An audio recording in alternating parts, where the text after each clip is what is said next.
Καλησπέρα σας. Καλησπέρα. Ήρθαμε σήμερα στο Βρετανικό Μουσείο, ένα στολίδι στην πόλη του Λονδίνου, σε μια πολύ καλή περιοχή, τα λεγόμενα Red Bricks. Βέβαια εδώ τα ενίκια είναι απλησίαστα που λέμε. Σήμερα ήρθαμε να δούμε τα πολύ ωραία αγάλματα και τα διάφορα αρχαία που έχει στο Βρετανικό Μουσείο από όλο τον κόσμο. Βέβαια, όπως θα δείτε, καμία σχέση το κτίριο και με το Μουσείο της Ακρόπολης, το καινούργιο της Αθήνας. Βέβαια, είναι ωραίο, έτσι, κλασικό κτίριο, αλλά είναι κακοσυντηρημένο, έχει προβλήματα, διαρροές, θα τα δούμε αναλυτικά όταν μπούμε μέσα.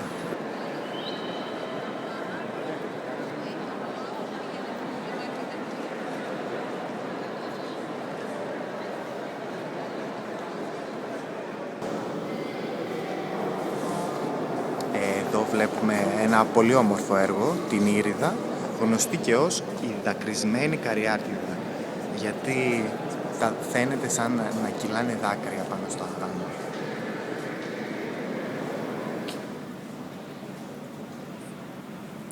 Τώρα θα σας μιλήσω λίγο πιο θυμωμένα. Εδώ είναι το κεφάλι της Νέμεσης, ένα άγαλμα που οι περιγραφές το θέλουν να είναι ένα από τα πιο όμορφα αγάλματα που έφτιαξε ποτέ ο Ηρόκριτος, ο μαθητής του Φιδίου. Δυστυχώς, όπως βλέπετε, χάρη στις απαράδεκτες συνθήκες φύλαξης του Βρετανικού Μουσείου, έχουν κολλήσει πάνω του τσίχλες και αποτσίγαρα, με αποτέλεσμα να μην διαφαίνεται καμία λεπτομέρεια του αγάλματος πια.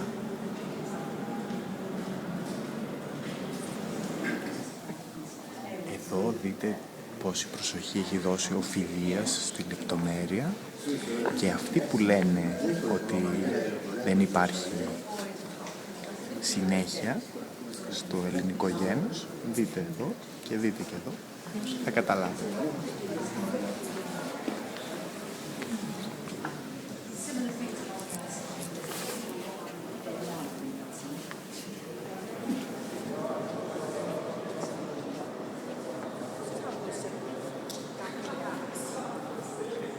Εδώ αισθανόμαστε μία κατάνοιξη. Είμαστε στην αίθουσα που εκτίθενται τα Αιγίνια, τα λεγόμενα μάρμαρα.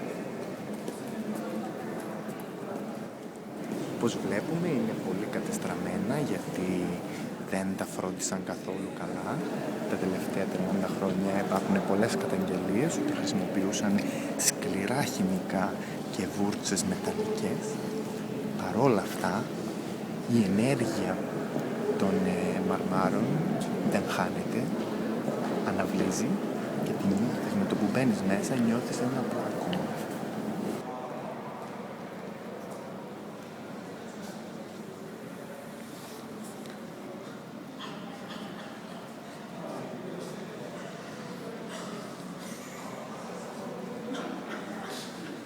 Να σας κάνω μια ερώτηση. Βεβαίως. Ξέρετε γιατί λείπουν, από ό,τι βλέπουμε, τα κεφάλια? Τα κεφάλια, βεβαίως. Τα κεφάλια τα φτιάχνουν ξεχωριστά από άλλο κομμάτι μάρμαρο, γιατί έχουν περισσότερες λεπτομέρειες, και στο πέρασμα του χρόνου τα περισσότερα εκλάπησαν και φυσικά πολλά χάθηκαν και κατά τη διαδικασία της μεταφοράς από την Αθήνα στο Λονδίνο. Τι είναι η Αλκμήνη, γνωστή και ως η δακρυσμένη Καριάτιδα? Είναι δακρυσμένη και μεταφορικά, αλλά και κυριολεκτικά. Κυριολεκτικά γιατί είναι το μάρμαρο σαν να έχει τάξει δάκρυα, και μεταφορικά γιατί την πήρανε από τις αδερφές της και τη φέρανε στο Λονδίνο.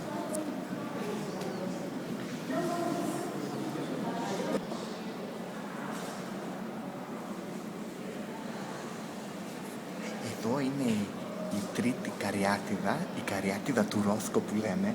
Δεν είναι φυσικά του Ρόθκο, γιατί ο Ρόθκο είναι σύγχρονος, αλλά είναι σαν να την έχει φτιάξει ένας σύγχρονος καλλιτέχνης. Να δείτε τα συναισθήματα και όλες αυτές τις ιδέες της φιλοσοφίας και των μαθηματικών που αναπτύχθηκαν στην κλασική Αθήνα να αντικατοπτρίζονται σε αυτό το έργο, και φυσικά μπορείτε να δείτε και τη στεναχώρια που να είναι αυτό το έργο ξεκομμένο από τα υπόλοιπα που είναι πίσω στην Αθήνα.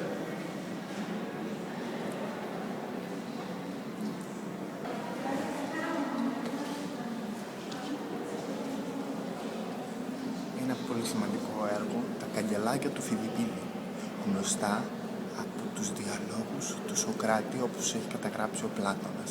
Τα καγκελάκια του Φιδιππίδη έχουν έτσι ανεκδοτολογικό χαρακτήρα, αναφέρονται σε αυτά όταν θέλουν να μιλήσουν για το ανέφικτο. Έχει πολύ ενδιαφέρον πως σήμερα είναι εδώ και εκτίθενται στο Βρετανικό Μουσείο αποκομμένα από αυτή τη σημαντική πτυχή της ιστορίας τους.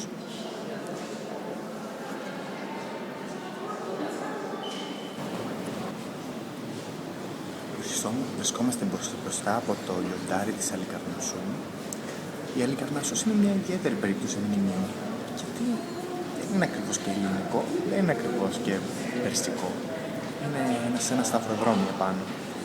Είναι από τις λίγες περιπτώσεις που χαιρόμαστε που το Βρετανικό Μουσείο πήρε αυτά τα γάλματα και το προστατεύει, γιατί σήμερα θα ανήκανε στο τουρκικό κράτος, το οποίο δεν δίνει καθόλου προσοχή στα αρχαία μνημεία, ειδικά αυτά της ελληνιστικής περίοδου. Να πούμε εδώ, είναι αρκετά σημαντική πληροφορία, ότι το μαυστολείο της Αλικαρνασσού είναι αντικειμενικά το χειρότερο από τα 7 θαύματα του αρχαίου κόσμου.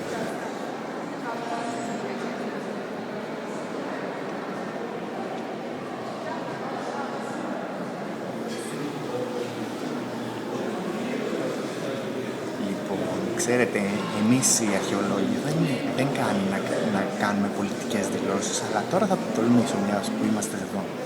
Θέλω να πω ότι αγάλματα σαν αυτά εδώ των φιλοσόφων, βεβαίως και να τα κρατήσει το Βρετανικό Μουσείο. Γιατί τέτοια έχουμε και πάρα πολλά στην Ελλάδα. Και δεν το λέω επειδή είναι του πετάματου, είναι πολύ ωραία αγάλματα. Δείτε λεπτομέρεια, δείτε και το θέμα είναι ενδιαφέρον που έχουμε. Απλά δεν τα χρειαζόμαστε. Τέτοια είναι ένα σώρο. Αυτά μπορούν να τα κρατήσουν όλα. Να τους δώσουμε και άλλα τέτοια βεβαίως.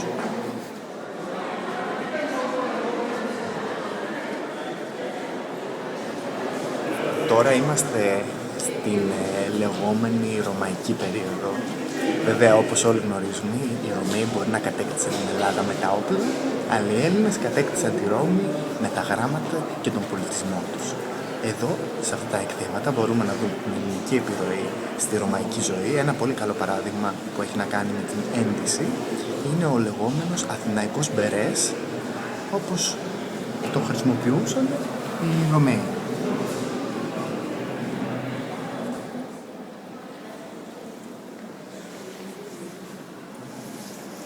Θέλω να σας μιλήσω για αυτό εδώ το μοντέλο του Παρθενώνα, που είναι ένα πολύ καλό παράδειγμα για το πόσα πράγματα έχουν γίνει λάθος σε αυτό το μουσείο. Βλέπουμε εδώ τους κύονες να είναι όλοι ευθείς. Ενώ όπως πολύ καλά γνωρίζουμε, ακόμα και ένα παιδί στην Ελλάδα το γνωρίζει, ο Παρθενώνας δεν είχε καμία ευθεία γραμμή. Ήταν όλοι οι κύονες καμπύλοι, με αποτέλεσμα να συγκλίνουν 1 χιλιόμετρο πάνω από τον ίδιο τον ναό. Εδώ είναι ένα ακόμα μοντέλο του Παρθενώνα, της Ακρόπολης και όλου του συμπλέγματος γενικότερα. Είναι και αυτό προβληματικό, όπως μπορούμε να δούμε ότι έχουν βάλει κάθετα, ενώ ό,τι γνωρίζουμε ότι στην πραγματικότητα το κτηριακό σύμπλεγμα είναι οριζόντια.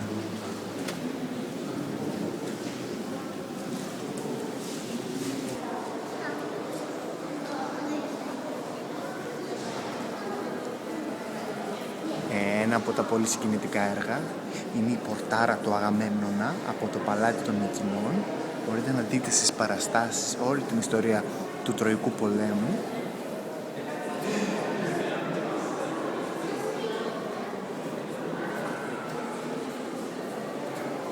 Είναι φτιαγμένο από εξαιρετικής ποιότητας έβαινο και είναι το μόνο ξύλο που έχει διατηρηθεί από την αρχαιότητα μέχρι και σήμερα, χάρη στην εξαιρετική τεχνολογία διατήρησης ξύλου που είχαν αναπτύξει στα Μικηναϊκά χρόνια. Εξαιρετικά αναπτυγμένες τεχνολογίες για τις οποίες μέχρι και σήμερα δεν γνωρίζουμε τις λεπτομέρειες. Να πω μόνο ότι τέτοια παραδείγματα διατηρημένου ξύλου από την αρχαιότητα μέχρι σήμερα έχουμε μόνο σε εξαιρετικές περιπτώσεις. Αυτά θα λέγαμε σε θαυματουργές περιπτώσεις, όπως το Τίμιο ξύλο ή η περίπτωση της Ιεράς Ινδώνης, που όμως βέβαια συνδέονται με τον Ιησού Χριστό. Οπότε είναι μια τελείως άλλη υπόθεση που δεν έχει να κάνει με την αρχαιολογία, αλλά με την θεολογία.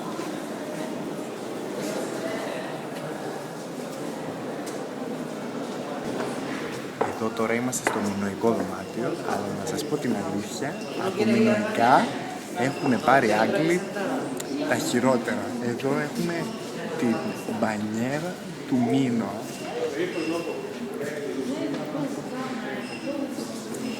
Δεν συγκρίνονται με τα χρυσά ευρήματα και τις τοιχογραφίες που έχει το Μουσείο της Κνωσού, ούτε βέβαια με τον περιβόητο δίσκο της Φεστού.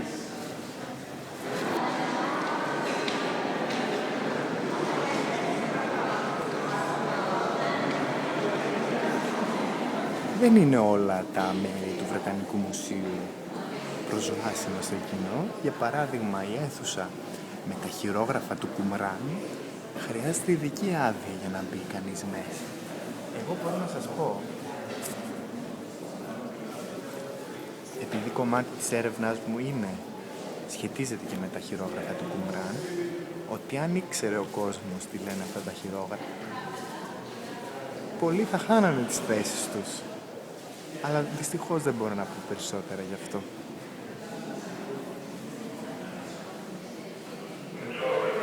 Ένα ακόμα έργο από την αρχαϊκή περίοδο είναι το καινοτάφιο της φλεγόμενης Καριάτιδας. Είναι μια ειδική κατασκευή τάφου που σκοπό έχει, ταυτόχρονα με τη διακοσμητική του αξία, να λειτουργεί και ως ταφική πύρα για το νεκρό πρόσωπο. Μπορούμε να δούμε στο καινοτάφιο της φλεγόμενης Καριάτιδας, που είναι περίτεχνο και μια εξαιρετική καινούρια τεχνολογία, για την εποχή τουλάχιστον, τον ταφικό απορροφητήρα.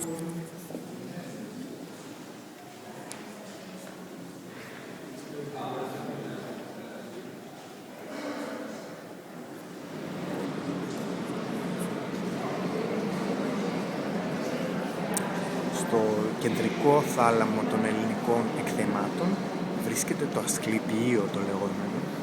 Είναι σε πιο περίοπτη θέση ακόμα και από τα Αλληγίνια Μάρμαρα, και αυτό δεν είναι τυχαίο.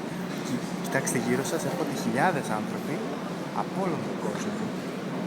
Κινέζοι, Αμερικάνοι και πολλοί Έλληνες έρχονται. Και το έχουν ανακατασκευάσει, υπάρχει λόγος. Δεν είναι για να το δείξουν απλά, είναι επειδή το Ασκληπιείο είναι παραδοσιακά. Τώρα αυτό, αν θέλει, το πιστεύει κανείς, βέβαια υπάρχουν και πολύ ισχυρές ενδείξεις, αλλά παραδοσιακά είναι θεραπευτικός χώρος.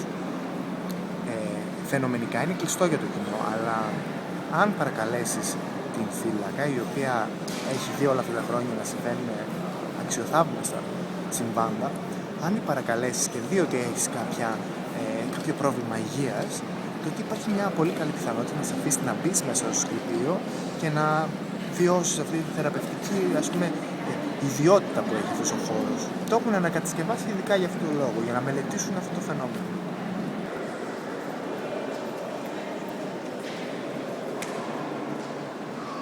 Είπα να μην πολιτικολογήσω, αλλά σήμερα δεν με αφήνει το Βρετανικό Μουσείο. Λοιπόν, θέλω να σας πω, κάθε φορά που η ελληνική κυβέρνηση κάνει έτοιμα να επιστραφούν τα αγάλματα του Παρθενώνα, το Βρετανικό Μουσείο κάνει ένα καλαμπούρι, κοροϊδεύει τους Έλληνες επισκέπτες. Για παράδειγμα τώρα, βάλαν το μνημείο από του Κοσμούσε, το χαρτονόμισμα των 100 δραχμών, για να μας υπενθυμίσουν ότι η ελληνική οικονομία πάει κατά το διάολο.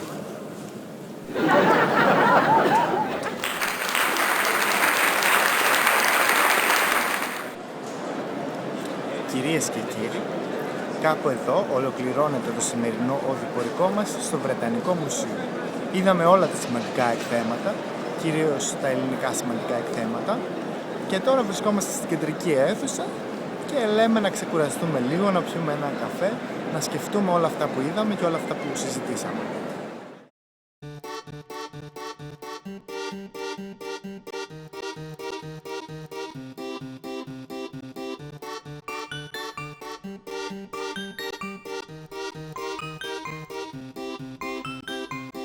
Έτυχε να βρεθούμε μετά από χρόνια